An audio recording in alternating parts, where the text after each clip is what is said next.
Assalamualaikum warahmatullahi wabarakatuh. Hai teman-teman Grade 5, apa kabar hari ini? Semoga sehat selalu dan dalam lindungan Allah Subhanahu wa taala. Hari ini kita belajar tentang pendidikan Pancasila dan kewarganegaraan. Sebelum kita memulai pembelajaran, marilah kita membaca basmalah. Bismillahirrahmanirrahim. Di video sebelumnya kita telah membahas tentang sejarah lahirnya Pancasila. Dan hari ini kita akan membahas tentang kedudukan Pancasila dalam kehidupan bangsa Indonesia. Kita akan membahas satu persatu kedudukan Pancasila dalam kehidupan bangsa Indonesia. Kedudukan Pancasila dalam kehidupan bangsa Indonesia antara lain: yang pertama, Pancasila sebagai dasar negara. Kedua, Pancasila sebagai cita-cita bangsa. Yang ketiga, Pancasila sebagai ciri khas bangsa Indonesia. Pancasila sebagai dasar negara. Para tokoh bangsa dalam BPUPKI menyusun Pancasila sebagai dasar negara. Apa itu dasar negara? Perhatikan gambar berikut. Rumah pada gambar tersebut disanggah oleh tiang-tiang kayu. Apa yang akan terjadi jika rumah itu tidak memiliki tiang-tiang penyangga? Nah, teman-teman, tanpa tiang-tiang penyangga, rumah tidak dapat berdiri tegak, bahkan bisa roboh. Jika negara Indonesia kita ibaratkan rumah itu, dasar negara adalah tiang penyanggahnya. Dasar negara menjadi fondasi bagi kehidupan rakyat, agar dapat kokoh berdiri sebagai negara yang merdeka dan berdaulat. Pancasila sebagai dasar negara berisi aturan-aturan hukum dan merupakan sumber dari segala sumber hukum di Indonesia. Oleh karena itu, karena Pancasila adalah dasar negara, maka Pancasila tidak boleh dirubah. Mengubah Pancasila berarti membubarkan atau meruntuhkan Negara Kesatuan Republik Indonesia. Kedua, Pancasila sebagai cita-cita bangsa. Sebagai dasar negara, Pancasila juga berisi cita-cita bangsa Indonesia. Cita-cita bangsa Indonesia tercantum dalam alinea keempat Undang-Undang Dasar 1945. Bunyi alinea keempat Undang-Undang Dasar 1945 adalah, kemudian daripada itu, untuk membentuk suatu pemerintahan negara Indonesia yang melindungi segenap bangsa Indonesia dan seluruh tumpah darah Indonesia, dan untuk memajukan kesejahteraan umum, mencerdaskan kehidupan bangsa, dan ikut melaksanakan ketertiban dunia yang berdasarkan kemerdekaan, perdamaian abadi, dan keadilan sosial. Cita-cita bangsa Indonesia sesuai bunyi alinea keempat Undang-Undang Dasar 1945 yaitu: 1. Melindungi segenap bangsa Indonesia dan seluruh tumpah darah Indonesia. Kedua, memajukan kesejahteraan umum. Ketiga, mencerdaskan kehidupan bangsa. Keempat, ikut melaksanakan ketertiban dunia yang berdasarkan kemerdekaan, perdamaian abadi, dan keadilan sosial. Sesuai bunyi alinea keempat Undang-Undang Dasar 1945, maka pendidikan harus dapat dirasakan oleh seluruh penduduk hingga yang tinggal di pelosok. Perhatikan gambar berikut. Gambar tersebut menunjukkan anak-anak yang sedang bersekolah, walaupun keadaan sekolah masih sederhana. Mereka tetap semangat untuk menuntut ilmu. Kesimpulan bahwa cita-cita bangsa Indonesia adalah mencapai kesejahteraan dan kemakmuran bagi seluruh rakyat Indonesia. Kesejahteraan dan kemakmuran bangsa hanya dapat dicapai apabila negara kita aman dan damai. Cita-cita bangsa Indonesia dapat terwujud melalui pembangunan yang adil dan merata. Perhatikan gambar berikut.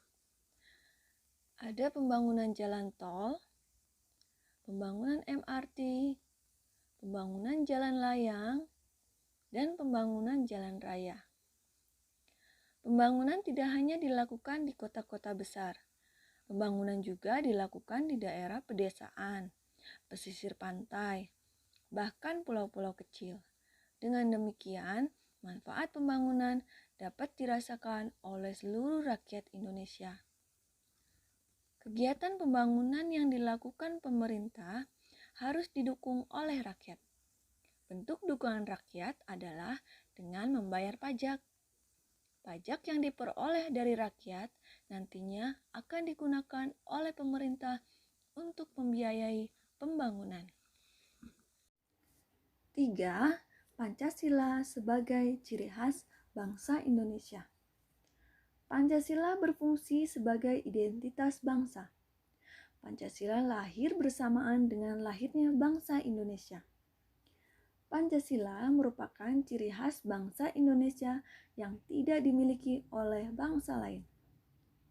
Ciri khas bangsa Indonesia juga terlihat dari keberagaman suku bangsa, budaya, dan agama.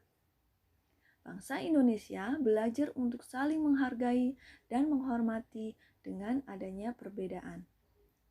Sikap saling menghormati dan menghargai perbedaan suku bangsa, budaya, dan agama merupakan wujud penerapan Pancasila.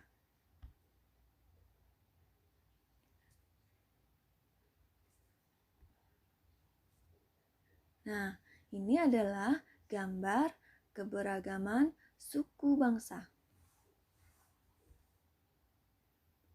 Yang ini perbedaan budaya yang ada di Indonesia. Dan agama di Indonesia yang diakui oleh negara ada 6. Ada agama Islam, Buddha, Hindu, Kristen Protestan, Kristen Katolik, dan Konghucu. Setiap sila dalam Pancasila memiliki nilai-nilai luhur yang harus kita terapkan dalam kehidupan sehari-hari. Apa saja nilai-nilai luhur yang terdapat dalam sila-sila Pancasila? Yuk kita lihat. Nilai-nilai luhur Pancasila. Sila pertama, ketuhanan yang Maha Esa. Berdasarkan sila pertama Pancasila, pemerintah menjamin kebebasan setiap orang untuk memeluk agama dan kepercayaannya masing-masing. Tidak ada yang boleh memaksakan suatu agama kepada orang lain. Kita harus menghormati orang lain yang berbeda agama dan tidak mengganggu kegiatan ibadah agama lain. Nilai yang terkandung pada sila ketuhanan yang Maha Esa adalah kepercayaan kepada Tuhan yang Maha Esa, toleransi antar umat beragama, dan kerukunan. Contoh dari sila pertama adalah beberapa bangunan masjid dan gereja terletak bersebelahan. Saat umat Islam melaksanakan sholat Idul Fitri, halaman gereja biasanya dipinjamkan sebagai lahan parkir. Begitu pula sebaliknya, saat umat Kristiani melaksanakan ibadah Natal, halaman masjid juga dipinjamkan sebagai lahan parkir. Sila kedua, kemanusiaan yang adil dan beradab. Bangsa Indonesia terdiri atas beragam suku bangsa, agama, jenis kelamin, dan kedudukan sosial. Sila kemanusiaan yang adil dan beradab menyatakan bahwa bangsa Indonesia menganggap setiap orang memiliki persamaan derajat, kedudukan, dan hak asasi manusia. Apa itu hak asasi? Hak asasi adalah hak yang dimiliki setiap orang sejak lahir.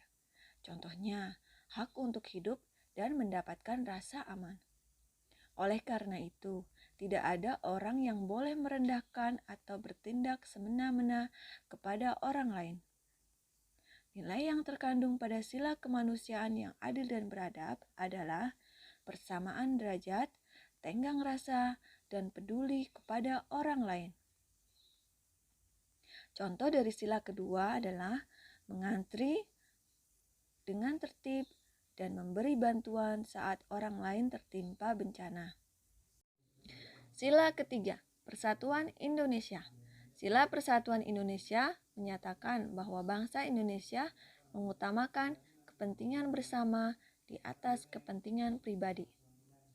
Kemerdekaan Indonesia diraih berkat adanya persatuan dan kesatuan bangsa. Nilai yang terkandung pada sila Persatuan Indonesia adalah mengutamakan kepentingan bersama, menjalin persatuan dan kesatuan bangsa, dan cinta tanah air. Contoh dari sila ketiga, menonton pagelaran seni budaya Nusantara dan menghargai budaya Indonesia. Sila keempat, kerakyatan yang dipimpin oleh hikmat kebijaksanaan dalam permusyawaratan perwakilan. Sila kerakyatan yang dipimpin oleh hikmat kebijaksanaan dalam permusyawaratan perwakilan menyatakan bahwa bangsa Indonesia mengutamakan musyawarah dalam mengambil keputusan bersama. Nilai yang terkandung pada sila kerakyatan yang dipimpin oleh hikmat kebijaksanaan dalam permusyawaratan perwakilan adalah mengutamakan musyawarah dalam membuat keputusan bersama dan menghormati perbedaan pendapat. Contohnya adalah para tokoh bangsa Indonesia bermusyawarah dalam proses perumusan Pancasila sebagai dasar negara. Sila kelima, keadilan sosial bagi seluruh rakyat Indonesia. Sila keadilan sosial bagi seluruh rakyat Indonesia menyatakan bahwa bangsa Indonesia ingin menciptakan keadilan bagi seluruh rakyat. Negara memperlakukan setiap orang dengan adil sesuai hak dan kewajibannya sebagai warga negara. Nilai yang terkandung pada sila keadilan sosial bagi seluruh rakyat Indonesia adalah bersikap adil dengan menjaga keseimbangan hak dan kewajiban. Nah, teman-teman, ingat ya, di dalam kewajiban kita terdapat hak orang lain. Dengan melaksanakan kewajiban, berarti kita telah memberikan hak orang lain. Penerapan nilai-nilai Pancasila. Nilai-nilai luhur dalam sila-sila Pancasila harus diterapkan dalam kehidupan sehari-hari. Yang pertama, di lingkungan rumah. Contohnya, menentukan tempat berlibur. 2. Di lingkungan sekolah. Contohnya, membantu teman yang terkena musibah. 3. Di lingkungan masyarakat. Contohnya, menghargai sesama pengguna kendaraan. Nah, teman-teman, itu adalah materi hari ini. Sekarang, teman-teman mengerjakan latihan soal yang sudah Miss buat di Google Form. Sekian pembahasan materi hari ini, semoga bermanfaat untuk teman-teman. Marilah kita membaca hamdalah. Alhamdulillahirobbilalamin. Terima kasih atas perhatiannya. Wassalamualaikum warahmatullahi wabarakatuh.